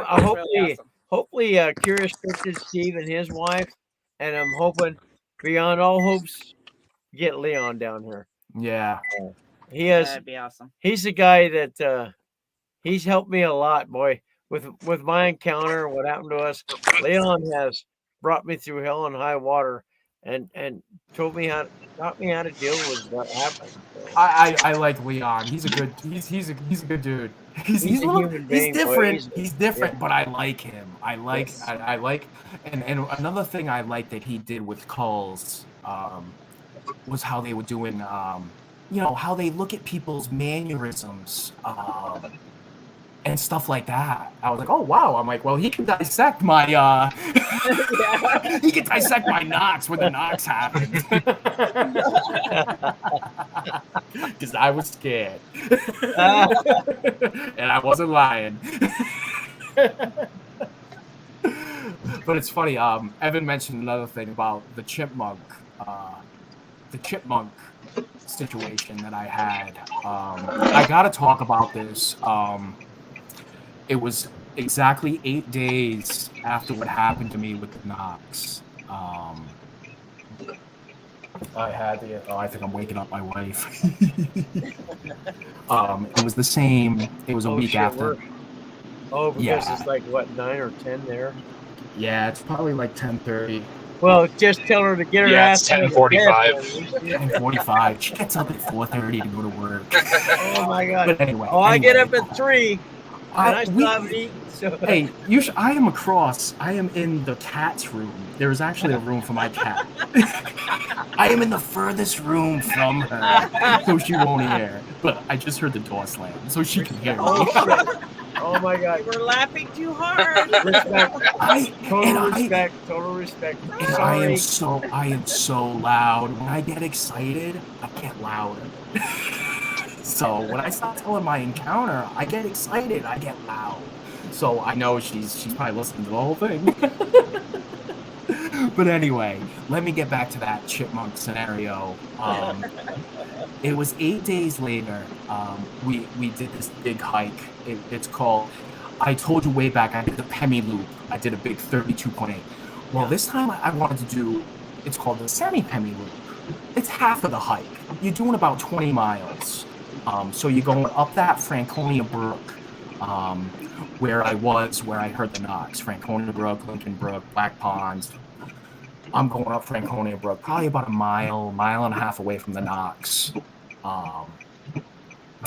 And we're coming up, and this is day 2. So we've already spent our overnight. We've done our 7 mountains.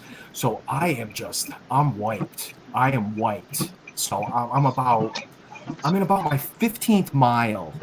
And when I'm done, when I say done with my hike, when I'm done with the mountains, that's when I'm going to start to look around. I'll start to look for game trails.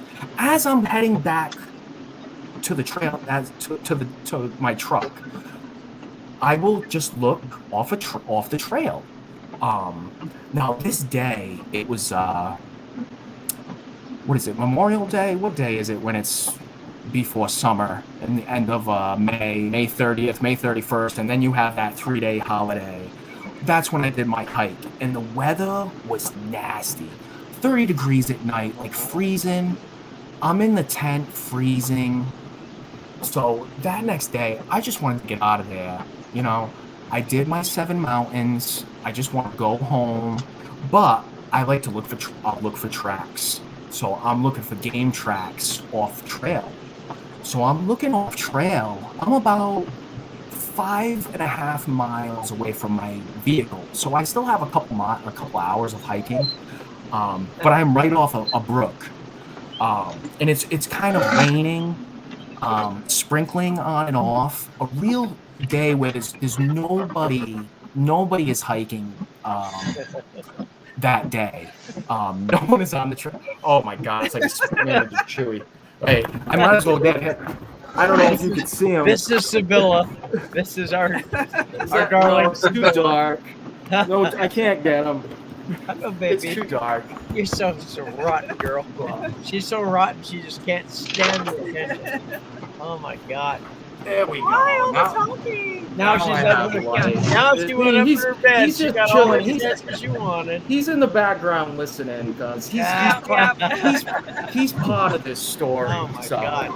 Now I got. Well, they'll lick you. A German Shepherd will lick you. Oh, I love him. But anyway, okay, so I'm looking off trail. Now off trail where I'm looking is this, I call it quick mud. It's mud where if you step in the mud, your foot's gonna go down a couple feet and you're not gonna be able to get your foot out without like that major suction sound. Do you know what I mean? Like quicksand, but I call it quick mud. Now I'm I'm looking at in the quick mud, and I see this huge impression in the middle of that, 5 feet off of the trail, 5 feet into the mud, to where I would have to go into the mud to look at what kind of impression it was, because it was big. It was a big impression in this quick mud. And I'm like, what the hell could do that big impression in the middle of that mud? So I'm trying to, there's like a little bank and then the quick mud. I'm trying to get a picture high up of looking at the impression. And as I'm doing that, I have my dog off leash. He's about 8 feet away from me. And as I'm looking up, and I'm like, shit, I'm like, I have to get closer. I start to take my pack off, okay? Because I have a 40-pound pack, and I'm not going into the mud with my pack on. And as I'm taking off the pack, I hear footsteps. Now, I'm hearing the bipedal footsteps getting closer and closer, and I'm just standing there frozen. Now, I look over at the dog 8 feet away, and from where I heard the footsteps in the woods, he is just dead set. His eyes, his body just beeline dead set, staring, not moving, just looking to where I heard it. So I look at him, and I'm like, oh my God, I gotta latch him up. I start walking over towards him. As I'm walking, I am sidestepping so I can watch where he's looking as I'm going towards him, to see if I see anything, like this pine trees in front of me. So I'm going like this, like doing a sway. I'm swaying to see if I can see anything while I'm going to him to latch him. And as I'm doing that, from the direction he's looking, here comes this chipmunk. Now, I don't want to sound like an idiot, okay? I'm just telling you what happened. This chipmunk starts running at us from the direction where I heard the friggin' footsteps. So my dog, now I told you, Rescue Rangers. I told you how my dog acts with anything a deer down. He will chase. Yeah. He will chase it. So I'm like, oh no. I'm like, we hear the footsteps. He's gonna chase that friggin' chipmunk. He's gonna chase that chipmunk. That chipmunk runs at him, tries to run up this little tree and falls down. This is after we heard the footsteps, and the dog is looking at the direction of the footsteps. He looked down at the chipmunk and looked right back up. And he is just fixated on whatever was walking out there.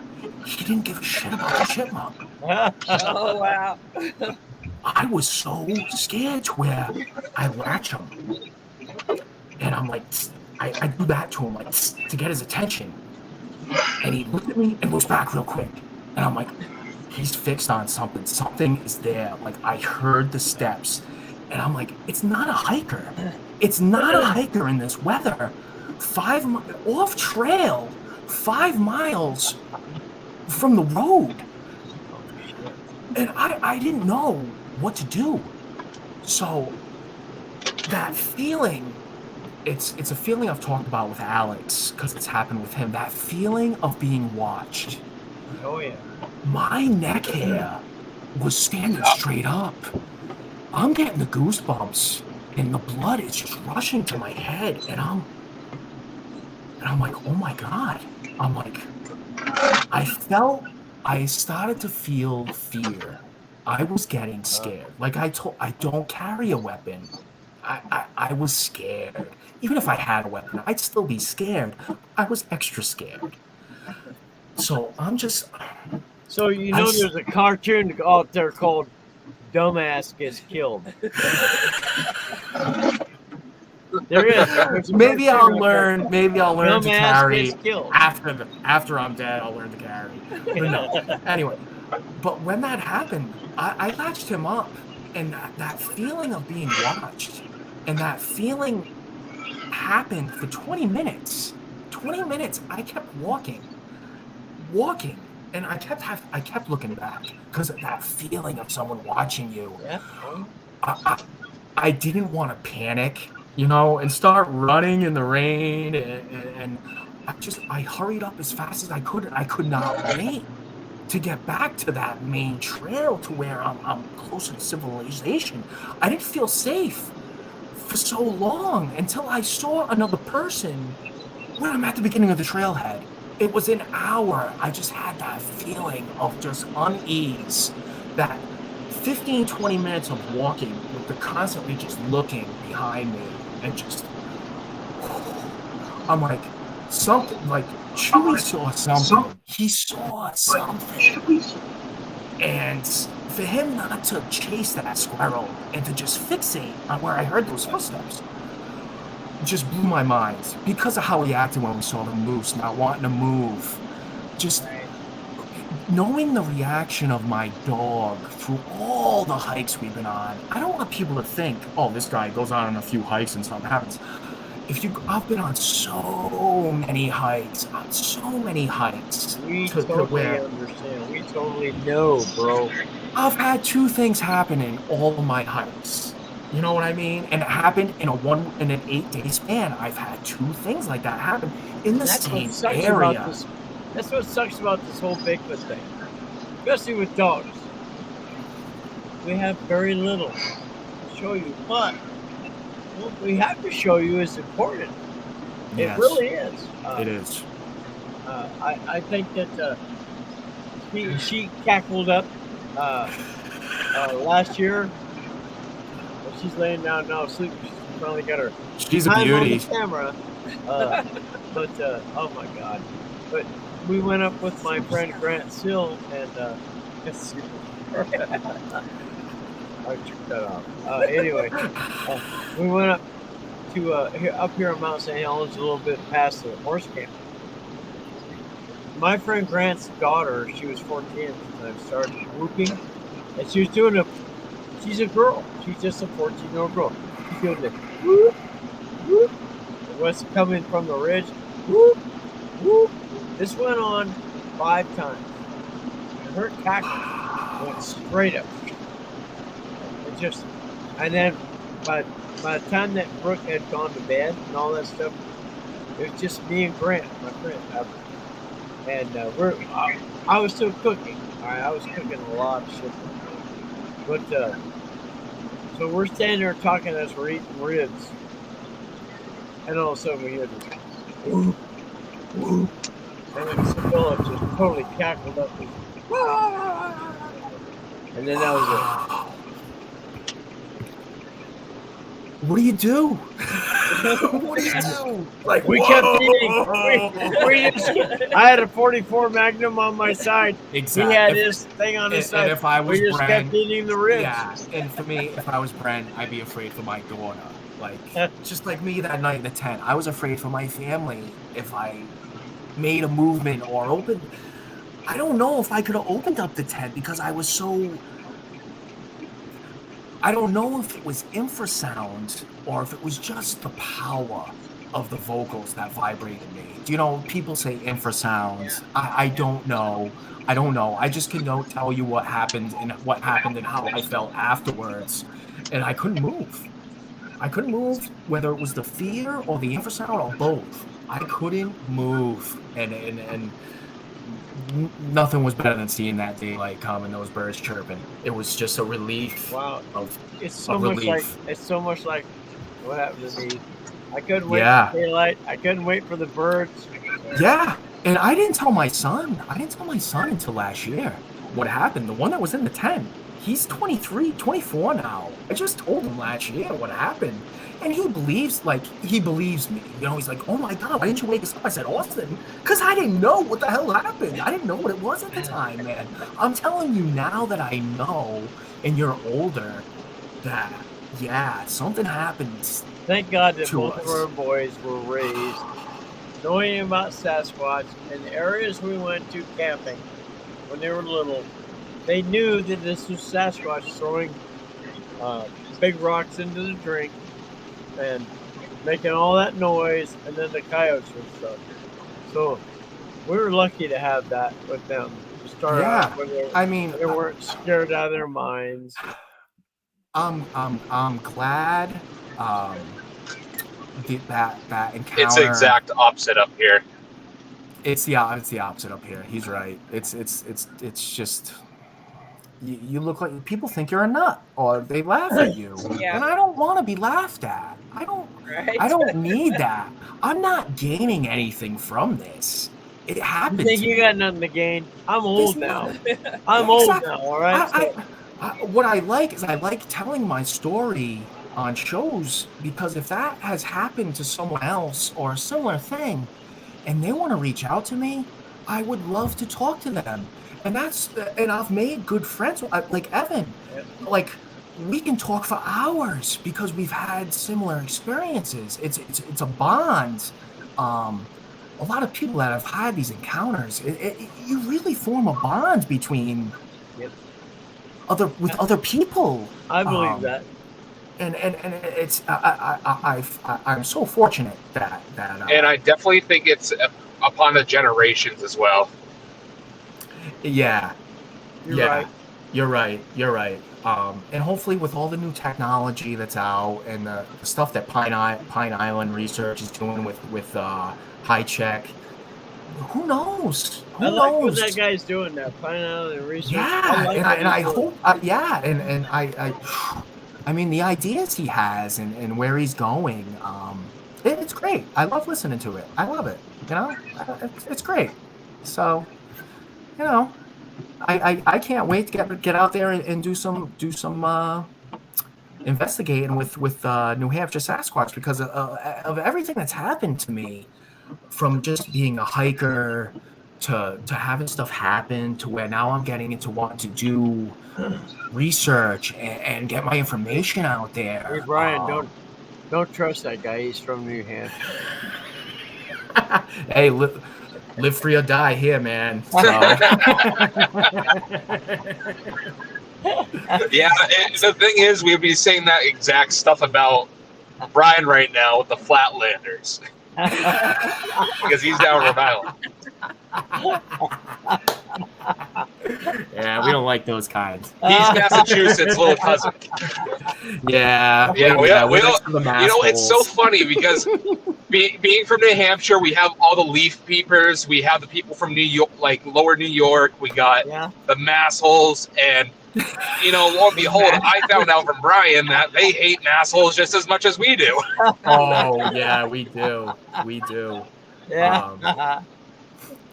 But I love that it hasn't rendered my love of hiking.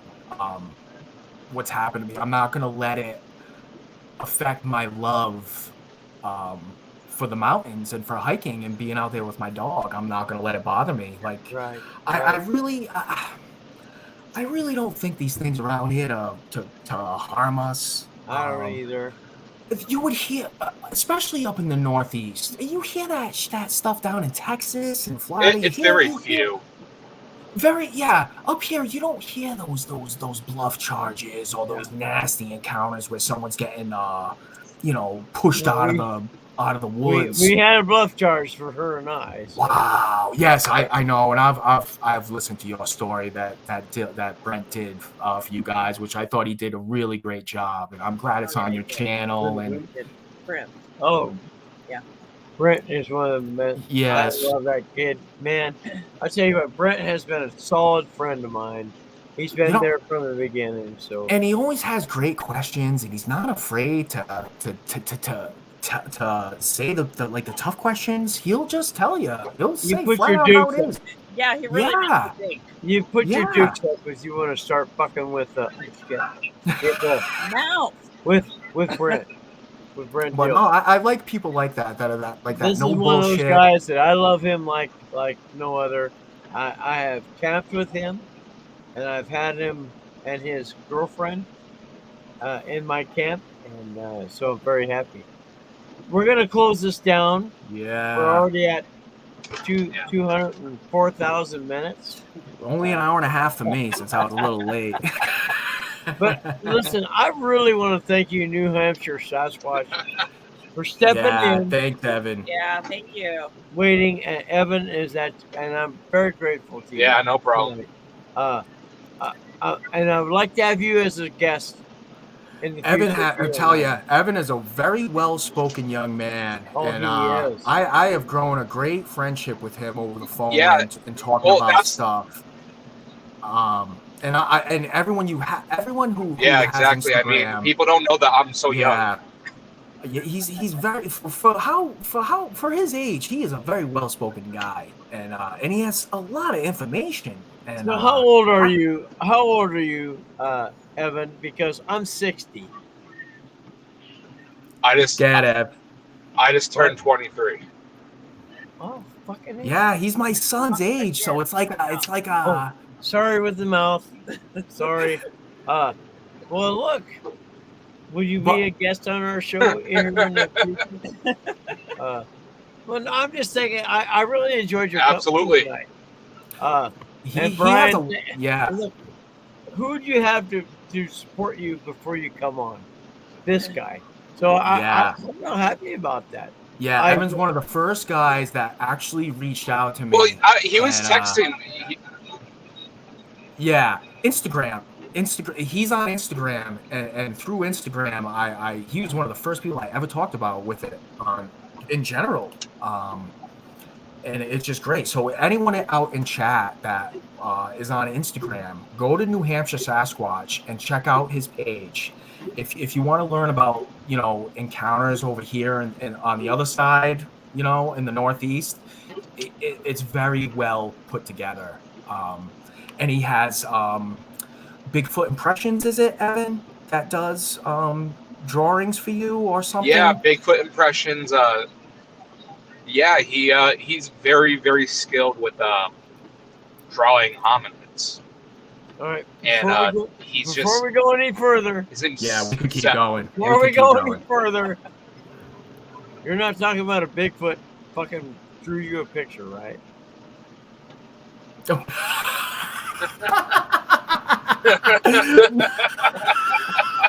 Okay, I don't want to do this shit with that guy that goes, Mike? Because I'm going to shut this shit down right now. He goes by the name Bigfoot Impressions. I don't know his real name. You said Bigfoot. Yeah, you got the Bigfoot freaking doing the freaking burping the ABCs. What can I say? I gotta think before I speak. Oh my god. Hey, my bad. But anyway, yeah.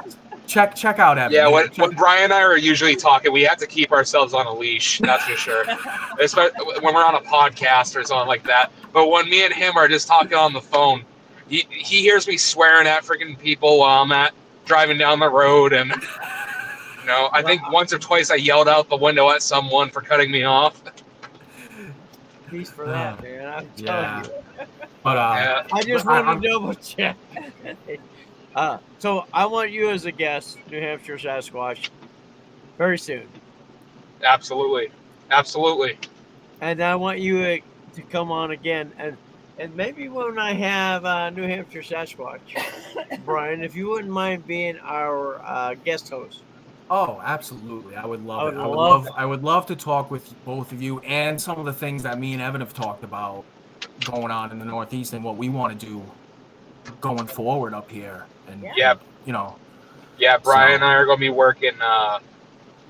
Brian wasn't even considering that really, and I think it's over the last year. I think it was September when we were talking about this. When we get into investigations and why not, that type of stuff. But Brian's an awesome person. He's very knowledgeable. He's a nice guy, but he's also down to earth, and he's not one of those people that the woo, that type of thing. The woo factor. Oh, shit.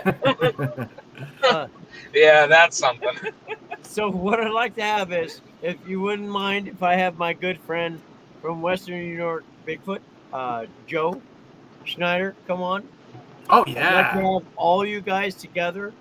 Yes, because let's set this up for let's go with a couple weeks from now. That'd be whatever's good for. I'll be good. My internet will be good. We're actually our cable company is coming to check out wire because something's not right to where it's going on and off, and I'm glad I got to stay on this long and have it. So work out. I found out today. I was gonna say how do we find you? And I saw Brian Garvey at Pornhub.com.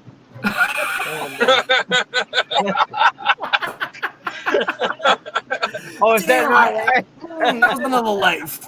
No. No, me. I'm on YouTube with Brian and Chewie Go Hiking. Oh, okay. Yep, that's it. No, nothing else. And Evan, all that Evan is on is New Hampshire Sasquatch. He's on Instagram.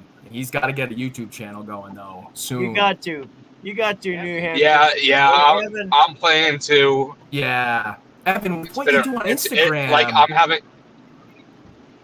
Yeah, with what you do on Instagram, buddy. Just do it with what you do on Instagram. You just do that on YouTube, man. Well, you know how busy I am, man. I know, I know. You're not so I'm busy. finally getting out. Well, you know what's going on. Brian knows what's going on, too. You're so busy, you came on here tonight and you rescued your friend. Your ass is glad No, you got I was at work. I was at work, and I was texting Brian. I was asking when the podcast was going to be, and I had a hard time finding your channel. And he said that the Wi-Fi was going out, and I was like, go figure.